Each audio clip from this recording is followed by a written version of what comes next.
అస్మద్గురుభ్యో నమః. శ్రీ విష్ణు సహస్రనామంలోని 56వ శ్లోకం.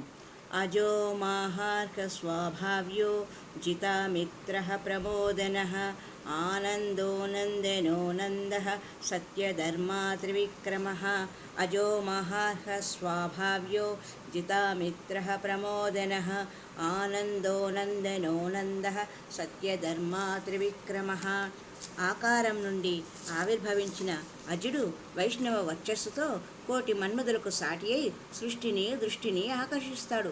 అతని దివ్యమంగళ విగ్రహం చూడగానే అతనికి నమస్కరించాలనిపిస్తుంది, పూజించాలనిపిస్తుంది, సేవించాలనిపిస్తుంది, ఏమేమో చేయాలనిపిస్తుంది. ఏమి చేసినా చాలదు అనిపిస్తుంది. అతని మహా అర్హత గిరాకీ అటువంటిది. కానీ ఈ మహా అర్హత అతనికి స్వభావ సిద్ధంగా వచ్చిందే కానీ మధ్యలో తెచ్చిపెట్టుకున్నది కాదు సుమా. సహజంగా లభించిన సత్వము సంచితమైన సంపద కాదు. అందువల్ల అతనికి శత్రువులే లేరు. మిత్రులు కానీ అమిత్రులు ఎవరైనా ఉంటే వాళ్లను కూడా తన సహజ వాత్సల్యంతో అవ్యాజమైన అనురాగంతో తన వారిగా చేసుకుంటాడు. జయింపబడిన అమిత్రులే కానీ జయించవలసిన శత్రువులు లేరు. అందరికీ ఆనందం పంచిపెట్టడమే అతని ఏకైక లక్ష్యం. అతని అంగ ప్రత్యంగాలు ఆనందంతో పొంగిపోయే తరంగాలు. ఆనందమయుని అంతరంగం నందనవనంలా నయన మనోహరంగా కాక అత్యానందానికి ఆత్మానందానికి మూలకందమవుతుంది.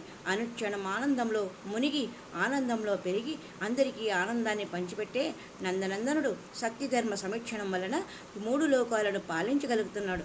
ఏ లోకంలో చూచినా ఆ లోకం ఆనందం సత్యధర్మ పరిపాలన వల్లనే సాధ్యమవుతున్నది. సత్యం ధర్మం సర్వేశ్వరుని చరణద్వయం.